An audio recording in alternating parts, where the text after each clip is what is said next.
Hey, well, good morning and good afternoon, everyone. I am Tamara Ecker, Managing Director of British American Business, and it's a pleasure to welcome you to today's business forum on managing travel risk with a focus on effective crisis planning. For those of you not familiar with BAB, we are the leading transatlantic business association supporting companies with operations in both the US and the UK markets. Today, we have a fantastic panel of experts anchored by and brought to you in partnership with our longstanding BAB member, Altour. And to introduce the program, it's my pleasure to welcome Lisa Hain, SVP of Global Sales and Account Management at Altour, who will give us a little bit of an intro and take us through the house rules. So Lisa, over to you. Thank you so much, Tamara. And it's such a pleasure to be here and for Altour to participate. I'm so excited about the panelists that we have today. A few housekeeping notes before we get started. Please mute your mics, and the discussion will be about 35 minutes, and then after that we'll have open Q&A, and this will also be recorded. You can submit any of your questions on chat, and with that, it's my pleasure to be able to introduce your moderator today, our very own Barry Nosku, Executive Vice President and CEO for Altour. Barry is a principal figure with our executive team, and his responsibilities include day-to-day operations with account management and sales. And Barry has extensive experience, over 50 years in the industry, and just celebrated 25 years with Altour. So congratulations on that, Barry. We're so happy to have you lead our team. Prior to joining Altour in 1997, Barry worked with Direct Travel in Los Angeles for 3 years. And previously, he was a partner of the highly successful HK International Travel Company in Houston and stayed on with U.S. Travel after the company was sold to them. His career began as a leisure travel agent for Thomas Cook Travel in London. And after moving to New York and then to Houston, he became the youngest branch member worldwide for the organization. A native of England, Barry now resides in Tarpley, Texas. And Barry, with that, I will turn it over to you. Oh my goodness, that's quite an introduction. We've got a really packed session for you today. Crisis planning has never been more important than facing the last 2 years of the pandemic and the more recent crisis in Ukraine. But as you'll hear today from the panelists, it really is something that really should have been looked at for some time. Corporations have not necessarily really focused on this. Hopefully today you'll have quite a number of takeaways from our panelists on how you should be approaching not only the current situation, but how you should be planning for the future as well. We've got a great panel for you today, so let's get started and have them introduce themselves. Let's start off with Laura Jones. She's the Director of Global Benefits and Mobility with Envista. So Laura, let's hear a little bit about your background for today. Thanks, Barry. So yes, I work on global benefits for Envista and also mobility. I've been with the company a few years now, and prior to that, I've been working for consultants like Mercer and Willis Towers Watson. Envista, we have around 13,000 employees, 30 dental brands, and we're in about 40 countries. So we're not insignificant in size. And part of my role is travel risk management. So I'll be talking today about some recent experiences following the Ukraine crisis. I look forward to the discussion. That's great, Laura. Let me pass this over now to John Rose. John is the Chief Risk and Security Officer at Altour. Thanks, Barry.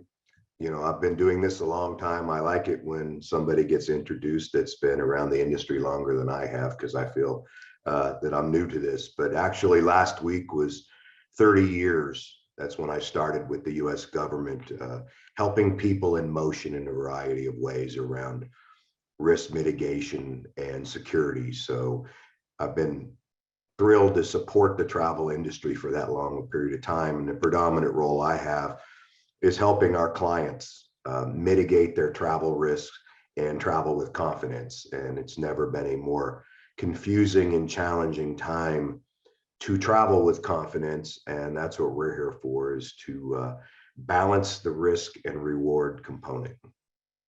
Thanks, John. And George Taylor is the Chief Operating Officer of Xlog Global. Yeah, hi, I'm George. I got experience all over the world, working in some great places, some not so great places, building risk programs, supporting organizations to be more resilient. And at Xlog, obviously, as Chief Operating Officer, I'm responsible for the internal alignment of our services, as well as the external alignment of our services to ensure that we stay in a superior delivery modality, as well as remain in a continuous improvement environment. And I'm very honored to be on the webinar. Thanks, George. Perhaps we'll start with you, but I know Laura's going to go into some more detail, as she talked about earlier, with a real case of how she's been helping get people out of Ukraine. But let's start off with some sort of generalizations in terms of what are the key components of an effective crisis plan, and maybe start with you, George, and John, maybe give your input as well. Yeah, so to me, the key components of an effective plan is, one, you need to have a plan to start with. So many organizations do not have the plan, or they don't have a team. So to me, the first step is to organize who your team is going to be, look at the possible hazards and other threats that may rise to the level of risk that you feel your organization may have to deal with, and then build a team around that that's able to make decisions, empowered to make decisions, but also able to work together cohesively and make those decisions together. So it's just not one person trying to do everything. But the key components to me are, one, to have the plan, exercise a plan, be able to communicate both out to your impacted personnel or other assets that you may have, be able to communicate laterally, and be able to, of course, communicate from everything coming down from above. So you have to have a multi-dimensional response to this, having part of your team is focusing on the immediate issue, another part focusing on some future plans and options, and one part that's handling some of the internal talk that we all have to deal with, questions and all that, especially if you have a board and your senior staff is very large.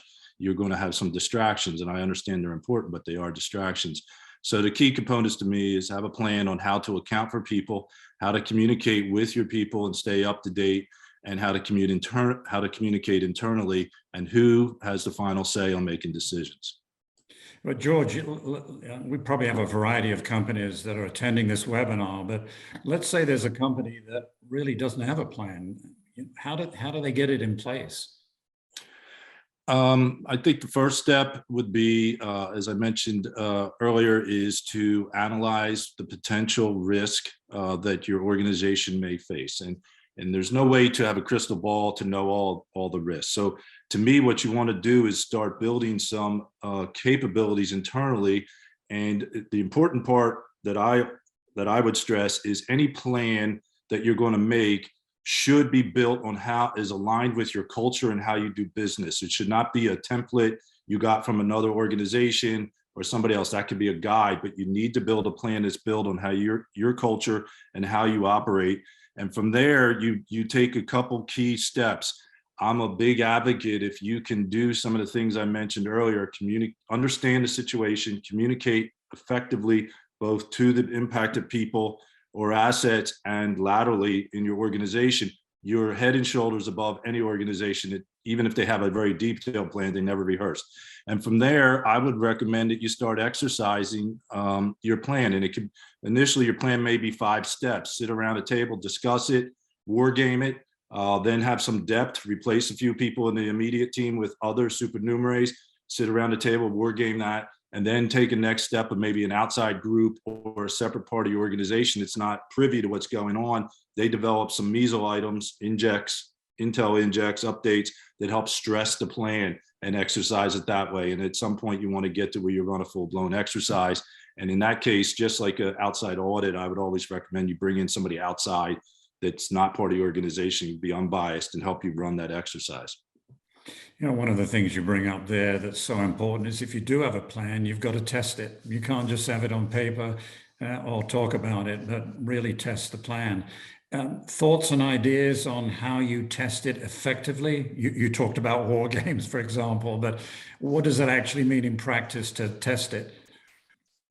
So in practice, well, the first thing is, I'll always say, any plan or any type of effort you're going to have in your organization is going to be determined by your leadership. So if your leadership is not invested, not part of that, you're always going to have a little more flatline plan. So leadership, to me, is the top 3 reasons a plan is either successful or fails. And beyond that, I use the term war game, but I would say what you need is to have a scenario written with injects, intel, situational injects that come in that help you have to make decisions under simulated stress or under compressed timeframes. Have to make decisions. There are no perfect decisions. Risk is not a science, purely a science. It's a lot of practice, a lot of rehearsal, and a lot of intuitive experience that needs to come into it. So if you don't have that experience, but even if you do, you need to keep your blade sharp, right? A knife gets dull if you don't use it. So even if you have experience, you should be doing these exercises where you don't know what's coming next and you have to make decisions. If you don't have the experience, it does help you become sharper, and it helps you understand some of the decisions you need to make. They may not be one for one what happens when the real incident happens, but they can be simulated under pressure and compressed timeframes for sure. John, with your length of experience in dealing with crisis management, adding to what George has been saying, what have you seen as having an effective crisis plan? Well, there's several things, and of course I agree everything George said. So many organizations that I talk to throw the word luck out. Oh, we've been lucky. Well, of course, luck is not a strategy. But then you ask the question, well, what have you had to enact a crisis plan for? Well, we haven't. Well, I'm like, but didn't you have people that were impacted by the lockdown in March of 2020? Well, of course we did. We had people all over the world, etc. And I said, then you were exposed. As we know, there are a significant number of lawsuits working their way through the system where employees are suing their employer for the way they were treated during the lockdown because they said you didn't take care of us, the basic of duty of care. So what organizations often don't do is they only focus on the really severe potential events like Ukraine and say we're not exposed there. And they don't focus on, we're focusing on US UK corridor. Well, we've already had significant labor disruptions happen in both the US and the UK. Is your organization, you got a 100-person group that now a wildcat disruption has that whole group unable to come home? Might that be a reason to use your crisis management plan? Yes. Most of them will say, well, we'll leverage our TMC. Do you know your TMC can handle that? That a lot of organizations got slapped in the face in Ukraine because they thought their response provider could provide them service in Ukraine, and they failed because part of testing the plan is vetting your vendors to know they can deliver. So it's the same basic principle in the crisis plan. Who is providing the service at every end of the plan? And if you don't know and haven't tested the pieces of that plan, then there's going to be failure. But I advocate for testing the plan in scenarios that are very realistic to happen to you. A travel disruption, weather could delay, you got a lot of people, the pandemic, we may have spikes here and there. And I know we've got confusion going on over the masks on the plane being done away with yesterday, but what happens if somebody brings that back with no notice? I know that may sound very minuscule, but those type of situations are disrupt your travelers. You disrupt your travelers, you upset an employee base. And as George said, it's so important that you bring your company's culture into how you develop your plan, because what works for this company will not work for that company. And that's another one that really frustrates me, because everyone said, where's a template? I want to follow what they're doing. That's going to fail for you because it works for them. And that's why developing customized plans. And the other thing, and I haven't mentioned it yet, George always talks about this too, is keep those plans simple so you can execute them. Complicated plans will never be able to be executed when the time comes, because it's way too stressful a situation and people are operating in an environment they're not accustomed to, and it needs to be very simple. You know, John, you broadened this concept of crisis to travel disruption in general. And I would think part of an effective plan has to, you have to know where, your part of your test is at a given moment in time, do you know where all your travelers are? And do you know how to reach them? That perfect thing right there, Barry. Where is everyone and how do I contact them? Because there's a lot of different rules. You go into Europe with GDPR, you may not even be able to have the cell phone number of your traveler, but maybe there's a mode that is allowed to contact them, email, whatever it might be. But you have to know that. You say, oh, I've got 10 German employees, I can't have their cell phone numbers. Well, what is your plan to, because you are responsible for taking care of them, but you're also responsible for protecting their privacy according to the guidelines of that country. So it's a very challenging situation, but you've got to know where all your people are. And this is where leakage and things like groups and meetings where they may book all over the place and you don't know where they are. Well, if you don't know where they are, you can't help them. But you can mandate policy as your organization so you can know where they are, because the traveler again will come back and say, you didn't help me. Well, you booked your travel here. Well, you didn't tell me I couldn't do that. And then you can't help me because you can't track my phone and know where I am. So it is very important, Barry, as you mentioned, you got to know where your people are and how to communicate with them. And then who is responding 24/7? I can't say that enough. This is not going to happen at noon on a Monday. Every time a crisis thing goes down, and, you know, George and I laughed about this for years. George and I worked together for years and we'd laugh. You know, it was like the bad people have full-time jobs. They don't start anything bad until Friday night. And then it goes through the weekend when it always starts, whether it's bad actors, bad weather, strikes, you know, it's not going to happen during your core time. So who's going to respond 24/7? Because let me tell you, if it happens Friday night and you wait till Monday, you're looking at a really bad scenario of lawsuits and potential. You're losing good talent. Employees will quit over this. You'll lose reputational integrity. There's a lot of things can happen when your travel's disrupted. Well, that's a perfectly come over to Laura, because that's exactly what you're facing. Travel disruption, in this case, trying to get people out of Ukraine. So your input here would be so valuable in how did you go about this with your crisis plan? Sure. Just to give a little bit of sort of context. So we do have a travel management platform, which we set up in 2021. So we do have the travel alerts to traveling employees. We do have our data fed from numerous travel management companies all into one place. So we do have that visibility of where employees are around the world that are traveling for business.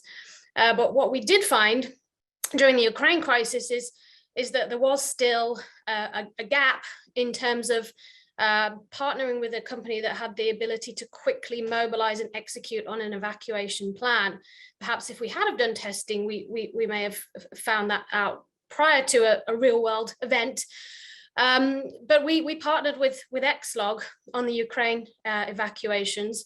They were able to respond very quickly, and our company Invista is a very fast-paced, equally fast-paced company. So we were able to mobilize equally from a decision-making point of view. So we partnered with Xlog. We identified a local HR person on the ground to communicate to the relevant employees. We had a handful of employees in Ukraine, and we provided support also to their families with help from Xlog. So we utilized Xlog for the self-move advice to get them to a safer place. For example, military-age males who were unable to leave the country. And then we had a case of a female who was able to be fully evacuated from the country, escorted by Xlog's on the ground personnel. So it was apparent that there was, there's quite a difference between the technology and the information that is shared through that technology versus, the ability to actually be able to execute and mobilize. And that's where Xlog came in. You talked about technology and being able to bring that information together, but there's sort of two parts to that. There's the technology that gives you the information, and then there's the challenge of actually executing on that. And I know many companies use just a sort of an automated type platform technology, but I'm guessing that alone wasn't able to fulfill what you needed.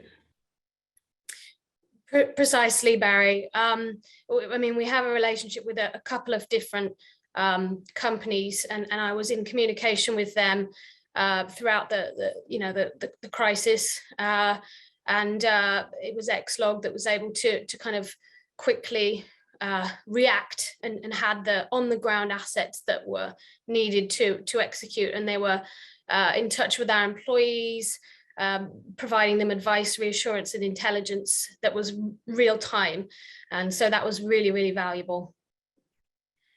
I don't know, John and George, from your point of view, these automated systems versus, as Laura has talked about, real persons on the ground helping to actually execute the evacuation. When you look at these automated solutions, what's your experience with these, and how do they interface with the live real people on the ground to make things happen? I would say, first of all, so I'm a little bit biased because we focus on the human performance model. But that said, I would say in general, these alerts that go out, they have value, as Laura mentioned, but they, in my opinion, most of them have no context. They don't say, what does this mean to me? Or what does this mean to my organization? They may have some advice at the bottom, but most of that is what is called standing intel in the industry, which is stale. And it's not really contextual to that situation. It's contextual to if there's a shooting or if there's a bombing. Well, in Laura's case, it was shooting, bombings, tanks, infantry, and all that, right? So it had no context to what's going on. So my opinion is you should not use them as the basis of your crisis plan. They should be the basis of general situational awareness, maybe a tripwire that indicates you may want to take a harder look to the next level. Something may become an incident. And in my opinion, that tripwire is into the human performance model, and either have your plan internally built to be able to absorb that and start making some decisions, or have a partner that's doing that for you, that's watching for that tripwire to say, hey, you need to start taking a harder look at XYZ because of this. What happened in Laura is not the only case. I'll be clear. We had no clients left in Ukraine when the war started. Everybody we worked with was somebody else's client after that. And so we were able, because of our lean forward posture and our ability to do ground truth information and real time, as Laura mentioned, we're able to accommodate and absorb things in a very hostile, chaotic environment. And this touches on something John said earlier about don't make your plan too complex, the situation's bad. I would say the way I look at it is issues in the world, incidents, crises are complex already. All right. So what you want to do is make things simpler to absorb them, and then be proactive to a point that you're forced to be reactive. Sometimes you have to be. So my closeout on, I would be careful about relying on these automated systems. Yes, I understand they're a necessary evil within travel risk management, but I'd be careful because they are not the total answer, as Laura illustrated. John, that's a good point that both Laura and George are making. Obviously, larger companies have their own risk management departments or a head of risk management. But for companies that don't, and bringing into mind what Laura and George have been saying, what's the practical advice? We've already talked about you've got to have a plan. You've got to have leadership involved. You've got to test the plan. But maybe I'm using an automated system today. I don't have a risk management department or heading up that type of service. So how do I plan? Should I be signing a contract with George as well at the same time as working with my local TMC that's providing alerts? What's the practical advice for smaller companies? What's that part of the plan that's going to help them have that balance between an automated system alert that may need to then move higher up in the chain of practical people advice on the ground? Well, that's a great question, Barry, and something I'd love to address, because when you're looking at small and medium-sized enterprises, as you mentioned, they don't have huge virtual security operation centers or dedicated security operation centers in their facilities. They don't have, multi-million-dollar budgets. So they're looking for a solution that can check all their boxes. But what happens too often is they look for an automated solution, but they don't vet the solution because, you know, I rail on the news. The news is nothing but heinous trash. Okay, it's useless information.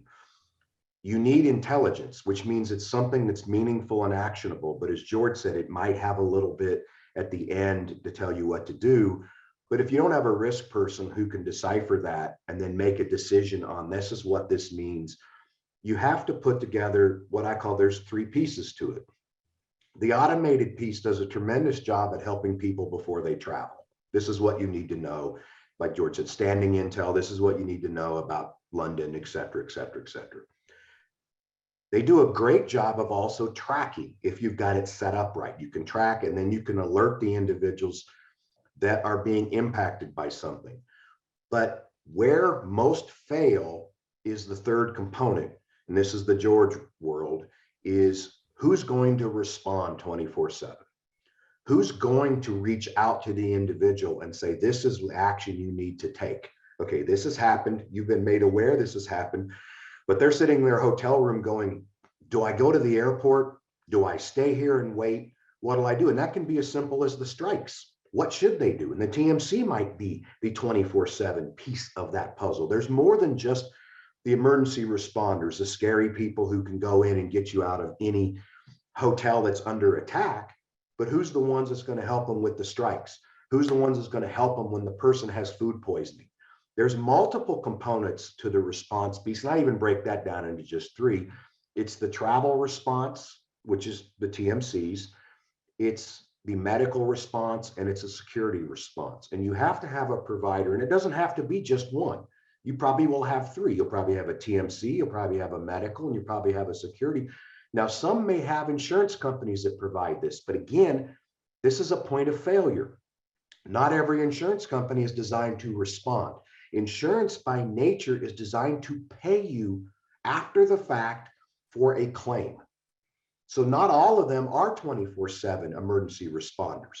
They will pay a claim. So you need to understand through your broker and your insurer, what does your insurer actually do? A lot of major insurers actually use XLog because that's who they go to, saying, okay, we've got a person that needs to be moved from XYZ, and XLog's the one to do that. But the small and medium-sized companies, the gap is the 24/7, and hiring an FTE or multiple FTEs is not a cost-effective solution because you're looking at hundreds of thousands of dollars to do that. You look to a company like George's at XLog or others, whether it's medical, et cetera, and find a solution that fits your needs and what your budget can handle. So this isn't, again, it doesn't have to be a 6-figure solution for a small company, but your company has tremendous exposure if you don't have someone who can respond 24/7, because again, that employee feels stranded, left out, or actually gets harmed.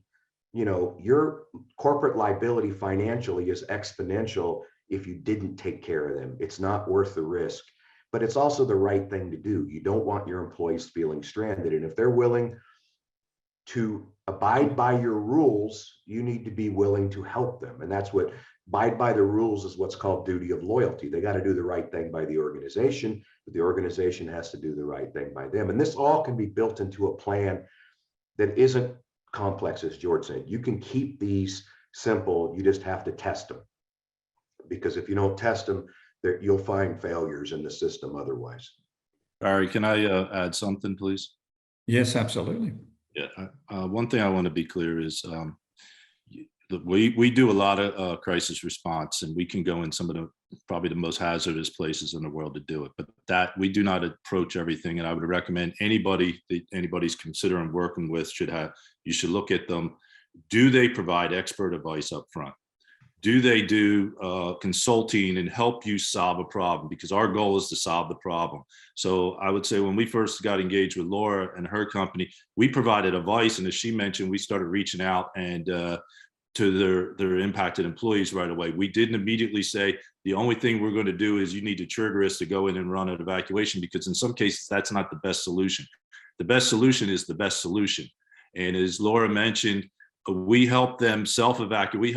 We help more people in Ukraine self-evacuate then we went in and pulled out. That way we were able to triage and focus on the people that were at jeopardy of being killed or maimed or whatever. We were able to help self-evacuate. So we don't take a binary approach.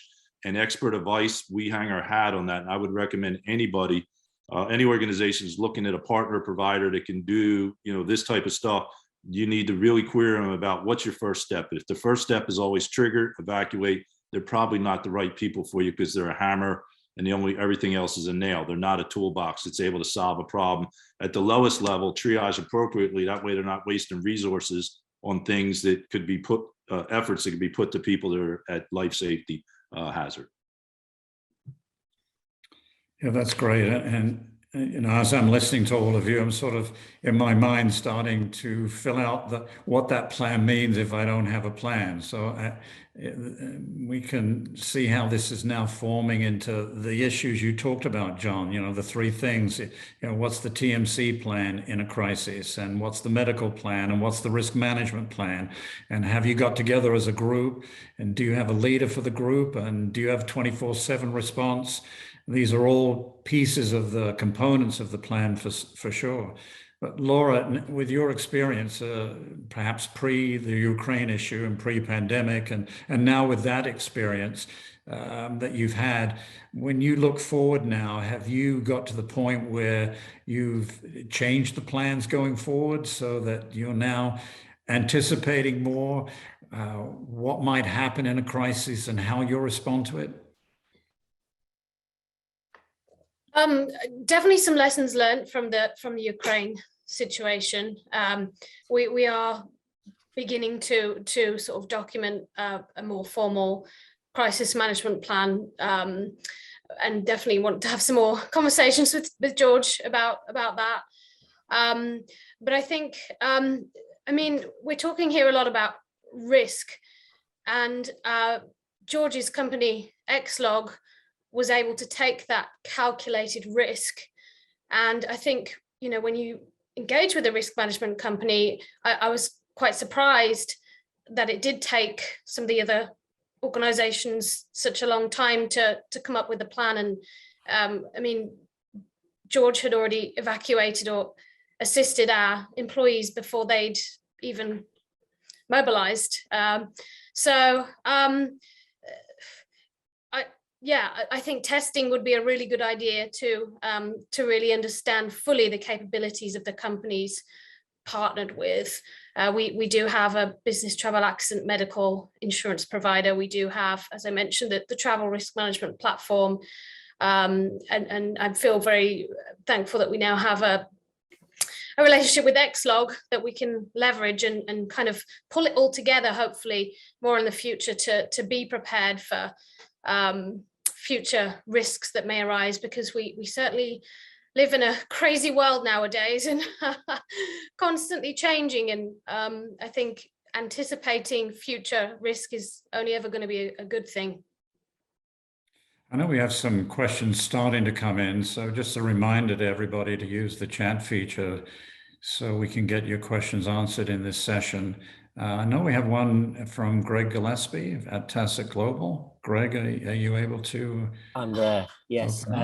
Thank you. First of all, really fascinating discussion, really so much value from it. But my question was, so we're an intelligence investigation and security agency, and what we find with clients, and I wondered what your view was on this, the expert panel, because you mentioned it quite early on, Barry, in relation to internal company values. And that was the fact that we've sort of experienced that clients only fully appreciate the security in place when something's gone wrong, because they need it. And therefore, when something goes wrong, they also expect everything to be fixed straight away with one fell swoop. And that balance between idealism and pragmatism and reality, they don't always seem to grasp. So I just wondered what your view was in terms of the buy-in of the company, where we always joke that we're the ultimate pessimists, because when we do an analysis of potential threats and risks, obviously we're trying to consider the entire spectrum. And if the client or if the company doesn't have that buy-in and is a bit, well, you know, it's a bit far-fetched, and who'd have thought there's going to be a war and this, that, and the other, how you sort of put an effective plan and almost SOPs in place if there isn't an alignment between your analysis and evaluation versus what the company agrees or believes or perhaps has the resources to deal with.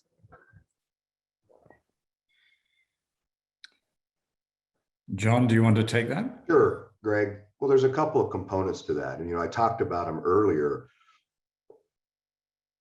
If you're focusing on the extreme events, a lot of small clients won't listen to you because, again, they bring out the luck thing and they joke, but they're really serious in saying our exposure isn't that significant.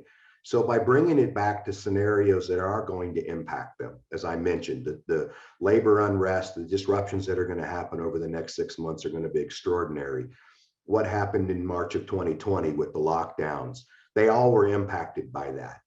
They may not have all thought about that in a liability component. So bring it into a context that senior management, again, when you start talking about dollars, and I hate to be brutally honest about that, you start saying, are you ready for $200,000, $300,000, $400,000 settlements because you couldn't help this person? That will jolt senior management much faster than saying, are you prepared for an earthquake in Nepal? They're probably like, well, we rarely have anybody go to Nepal. So that doesn't give them a scenario that they think is realistic. So bringing it into a realistic scenario, but also helping them understand where they can leverage expertise, because they might say, well, we just don't have time to do a contract with an X-log, or we just have to trust our travel department. That's where they might be able to say, how can we leverage the different pieces of what we have for more, so they can bring everything to bear and give us some advice. So when you need to use the extreme scenario of Ukraine, it's there. And a lot of times that starts with the travel management company, because what I'll warn everybody, if the solutions are all just technology products, all they're doing is trying to sell you something to check a box, and it's not the complete spectrum. You have to ask, who's the human response component, as you mentioned, Greg. You know, when it gets to your organization, you're in the pessimistic viewpoint because you're looking at all the risks. They need to understand where they can start with that, because the slick tools are only as effective as the individuals that can use them. You know, I have a live feed from Twitter that I look at on a massive dashboard that comes in. That is a daunting system when you think about the amount of information that I have coming in on any particular location to make a decision. Organizations don't have that, but they believe these tools, oh, wow, it's artificial intelligence and all these other wonderful waterfalls and butterflies. And then when something actually starts to go wrong and they're looking at it, you know, all of a sudden they're going from simple math to advanced calculus, and they can't decipher it because they haven't had any practice in that. So it's putting it in realistic context, I think, for the organizations. We all can talk about unbelievable evacs we've been involved with in scary places in the world, and that makes for a sexy story, but it doesn't make for a realistic scenario that organization's going to deal with. So that's why I like to bring it back to travel disruptions, because that's going to cause great pain for the organization, and they haven't thought about that from a liability context before. And then that can bring in the other pieces to the 24/7, because then they'll say, ooh, what happens if? I also like to bring in stats. Like, there was a big industry survey in 2018 that 83% of female travelers experienced a security incident in the past year. Now, they weren't attacked, most of them. It was simply they felt unsafe in a hotel. But when you bring a number like 83% in, this isn't 1%, 2%, or the luck factor. 83% says this is going to happen. But what do I do? If I get a phone call from a female traveler in Budapest in a hotel that's not safe, I don't know what to do. And if I don't do something right, she could be harmed and our company could be exposed for millions of dollars. So putting those things into play also helped tremendously. Yeah, if I could add something on that, you know, what I would say, first of all, the security component or whatever it is, even if it's outside, inside, you're dealing with business people. They have to respect you as a business person to start with. If you're only coming in with all these security policies and they go in your office and you got 500 plaques hung up and all that, they respect you, but they don't always look at you on the same level. So the first thing is you have to understand you have to create value. You have to create value and bring value to the organization. And so to get buy-in, one, they have to look at you sort of on a level playing field, that you're another business person and you happen to have this responsibility and this other experience, not reverse. Secondly, I would say is to bring value, John touched on it, is what we focus on. Our organization deals with HR. We deal with the general counsel. We deal with production. We deal across the entire enterprise because the entire enterprise is involved in risk, whether it's financial risk or whatever type of risk, production risk in the facility or travel risk or crisis management, the risk.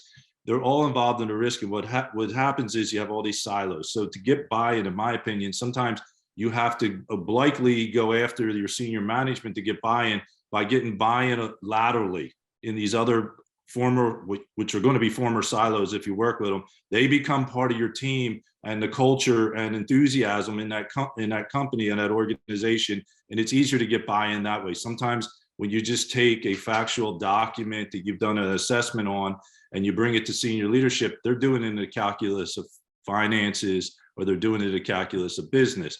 And they don't always look at it in the calculus of how it's bringing value. So I always try to position, whether it's a risk assessment, threat assessment, whatever we do, market entry, that they already say business in them, is bring business value so the organization understands how it's making the entire organization better by helping deal with this specific type of risk, whatever it may be.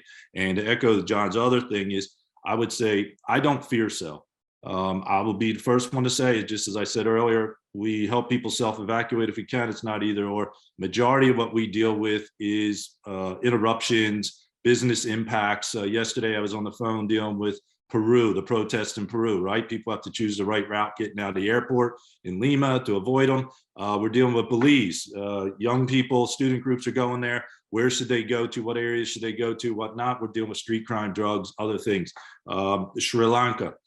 Dealing with that. None of them are crisis, but they have the ability to become incidents, which then incidents is the precursor to a crisis, right? So to me, what you want to do is solve the problem at the lowest end because it's easier to get buy-in on the lowest end than it is the highest end.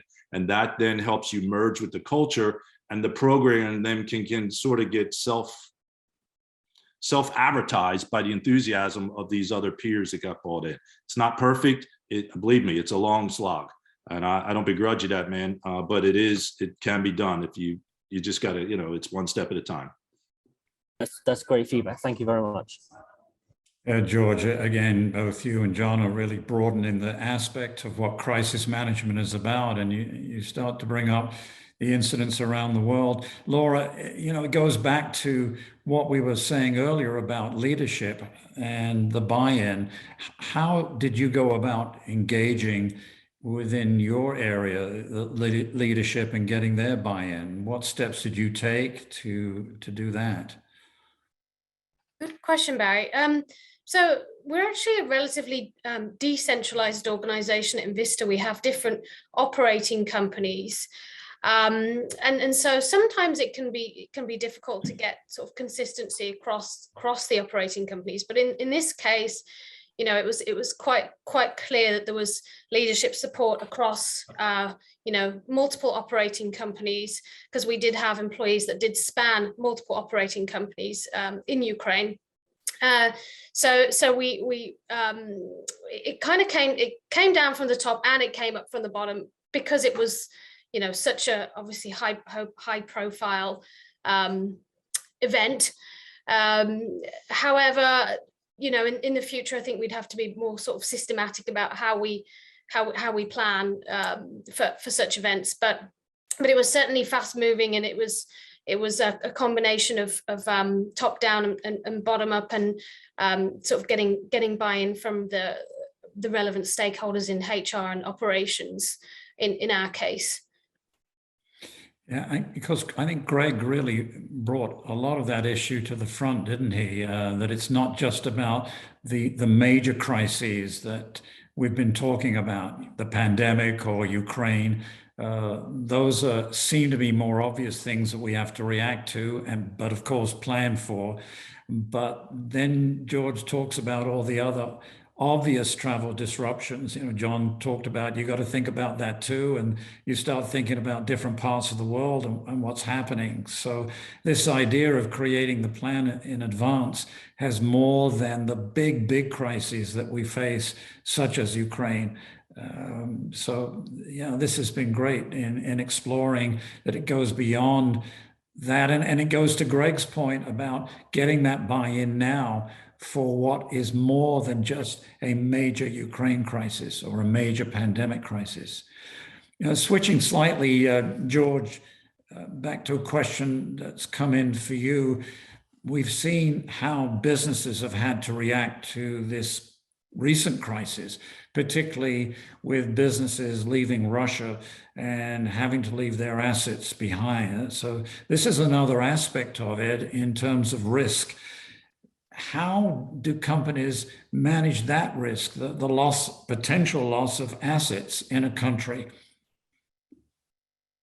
Yeah, that's a really good question. I've seen this all over the world in many, Libya and other places where this has happened. So I hate to equivocate, but there is no perfect answer on that. So the first thing I would say is if you have to leave your office assets and stuff behind, sometimes, human life has to come before that. I would try to, at least secure them and all that. But one of the things that we've seen, and I've seen specifically over the years, is sometimes organizations don't sanitize those buildings, thinking they're coming back in them because the door is locked, everything's good, and they may have PII and other vital info. So I would say the first thing to do on that is you want to protect all your PII and your corporate strategy, other things that you need to protect. You need to have a plan for that. What you're going to do, either take it out with you or it's in the cloud and go somewhere, and then it's something else is done with the areas that it was.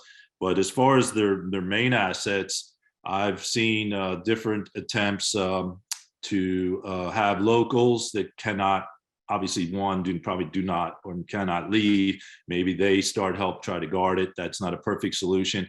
And just using Russia as an example, how are you going to pay Russians to currently, with all the sanctions, to watch your assets once you leave? So you get a lot of downstream problems. So to me, the answer is they need to look ahead. I would do an audit of everything you own and what assets you have. Figure out what's expendable. Ukraine, we had some organizations that drove their cars out, that were their company cars and other vehicles. They took them out, took them to Poland, and took other organizational materials with them. But I would say in general, if you have buildings, furniture, that kind of stuff, if you leave completely, you may not get it back. And so that's always a risk there, but for sure you want to sanitize and not leave back anything of PII or vital importance around your employees, clients, or strategy. Thanks, George. Anything to add on that, John? No, I agree with George. I mean, sometimes you have to have a contingency for that, even though it's an extreme scenario. And then you may have to work with a third-party organization to go in and get that information out. And it can be as simple as going in and having it destroyed. Because as George mentioned, there's PII, PCI, depending on the nature of your business. You could have tremendous exposure in there for your organization's liability, and you want to go in and have it taken care of appropriately. Because again, you have to leave and protect human life first. And you don't always have a team of people who can go in and scrub an office. But, if you're in certain types of businesses, you're going to have that information, and it needs to be appropriately sanitized. And we did have requests around that for Kiev to help people get rid of their data that was left behind. Barry, could I ask a question, if that's okay? Of course. So I just wondered, George and John, how, when you're looking at these plans, how do you sort of distinguish between business continuity versus kind of support for humans as assets, as opposed to, the business assets? Do you sort of have it holistically, or do you look at those separately? How do you sort of come up with these plans with these various elements? Well, they're interconnected. So a business continuity plan has a component in there that factors your employees. So obviously that's part of it. Crisis management plans are very different than business continuity plans in my way of looking at it, because a crisis management plan is something that needs to be enacted very quickly for a broad-based scenarios. A business continuity plan isn't as simple. It's an extraordinary complex document. I've helped put those together for my own organization over the years. They have sometimes 200-300 different components to them around your business continuity, because it can be as complicated as actually moving your employees to another location where you have a dummy site set up to handle your business, and very extreme scenarios. Whereas a crisis management plan is specific to that crisis. And in the context of what we're talking about today, it's your people that are remote, whether it's people in motion, expats, temporary assignments, and you've got to have a crisis management plan to help them or move them around. Now, Ukraine's a bit of a different one, and that's why I say they're interconnected, because there, if you had any operations in Ukraine, you have to then enact your business continuity plan. That facility is no longer operational, so we have to enact the components of that, of moving it, and also the crisis plan to help the people. So the crisis plan fits under a business continuity plan, but they don't have to be one part. They can be interconnected and created by different entities, because often business continuity plans are part of an organization's GRC, and they almost never get tested. They get put together once, you spend a tremendous amount of money building that 1,000-page document, and they don't get tested, and they have to be tested, in my opinion, but they don't. Well, let's get to the crisis plan, because now you're at least testing the part that's impacting the humans. Yeah, I would say they both have to be under a robust risk management program. So the business continuity, you need to do a business impact analysis to understand what are supporting and what are primary functions, and other things, what mutually supporting elements you need to keep up for business to continue. So using the example, just because it's in front of us, as Ukraine, if your office is there, we're closing down. To me, a part of a business continuity plan is the services they provide, unless it's a factory or facility, can possibly be put in the cloud and done by somebody else to keep your business going and able to deliver. To me, mutually or alongside that is your crisis management plan. Realize you're going to have to execute your business continuity plan, because you're evacuating those people, and they will no longer be able to sit in front of whatever they did at that time. Other organizations may have factories and other things, and if they were in that area, and we dealt with this in Turkey and some other places with unions and riots and some things where the factories are actually shut down, and it started impacting the revenue of the organization. I've seen it in other countries with oil, gas, and other things. I've seen it as simple as the head engineer at a extraction site where they're mining got bit by a spider and was laid out, and it shut down part of their operation for 2 days. And they did, part of their plan was, who are we going to replace them with, and doctors and all that. So, and you can't just move that business through the cloud to somewhere else. So to me, it's a good question, but it's very complicated. And to me, it requires an overall assessment as found, but they should be dovetailed and mutually supporting under an overall risk management program that aligns their efforts and then mutually supports the response part of it when you have to enact them, because not everything happens in isolation around this. I know I danced around the answer, but it's a very complicated answer, but that's what I would say. Alignment under one program, aligned, mutually supporting, and then from there, obviously the devil's in the details. Helpful, thank you. Yeah, we just have a few minutes left, so maybe we can just go around the group here and just get some very final thoughts. Maybe Laura, what are your final thoughts from today? The final thoughts, I mean, we just don't know what's around the corner, and I think we've kind of learned hard lessons at Invista around the difference between technology and the enactment of on the ground support. And in a company like ours that is kind of lean, and we are outsourcing the travel risk function because we don't have a dedicated person to do that. So hopefully some other companies might identify with some of these challenges, and I think it's been a useful exchange of ideas. Thank you. Thanks, Laura. And George? Yeah, I would say what I recommend to everybody, and I echo what Laura said, and I want to make sure their company was great to work with, because they got out of their own way, and they were able to make decisions and agree with stuff quite rapidly. So I don't want to, she said a lot of good stuff about us, and I appreciate it, but also we were able to execute very rapidly because they were able to, they didn't take something and wait 3 days while 400 people tried to make a decision around it. They agreed with things, or they disagreed with things, and then we went other options. So what I would say to everybody is, don't look at this as I like to talk about binary decisions a lot. This is not have the greatest plan or no plan. It's every journey. I can give you a bunch of trite things. Every journey with this first step, eat the elephant one bite at a time. Take the first step of putting together a team and talk and war game and take some notes, and then understand how you're going to understand what your footprint is of your people. And so you know who's impacted, then figure out how you're going to talk to them. It can be rudimentary. And the last thing I would say is, don't, especially with technology, do not hang your hat on one modality. We communicate and are able to communicate, and I recommend to clients when they talk to us, you need to be able to talk to everybody the way they talk to each other, whether it's text, whether it's Facebook message. And I know there's guys out there cringing, going, what are you talking about? This is the reality of the road right now. You have to deal with what you're dealing with. And the goal is to bring a solution. So to me, it doesn't matter how we talk to people. What matters is we can talk to them. And I would recommend everybody practice that as well. Thanks, George. And some final words from you, John. Sure.